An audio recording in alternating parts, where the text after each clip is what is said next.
Kami ng Panginoon noong November. Sabi ko, for the first place ka ako, doon ko ginawa sa Psalms 24:1 yung message nung ano namin. Yung pagising pa lang sa umaga eh. Ipag-pray mo na yan eh. Sabi ko sa kanya. Sabi ko, bakit? Iba, natulog, di na nagising eh. Oo, tama.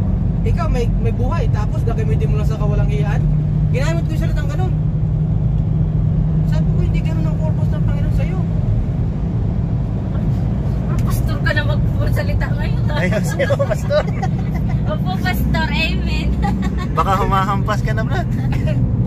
Hindi naman. Hindi ba Parang naman? pastor ka na talaga ng amen po.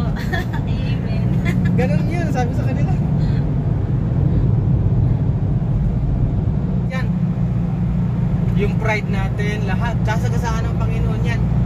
So pag naipasa mo yun, kita yung nanggagaling sa Panginoon. Kasi hindi pwedeng mauna ang blessing. Kasi hindi ka pa nga maipa. Test muna. Test muna. Kaya brother. Totoo yan. Ay, oo kasi nga. paano mo ma-handle yung blessing? Hindi ka nakapasa sa Hindi test. ka stable. Tapos Saka na. ano, Talaga yun. hindi mo talaga, parang hindi mo ma-appreciate yung, Spiritual muna kasi dapat yan bago blessing.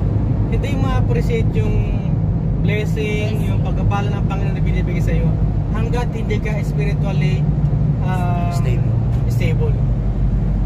Yung sa akin, yung ano, yung ingatan lang ako ng Panginoon sa maghapon sa pagmamaniho kahit puyat ako. Nire-recognize ko na yun. Sabi ko, galing talaga ng Malaking bagay Panginoon. na kaya yun. Malaking bagay yun. Sa dami-dami ng nangyayari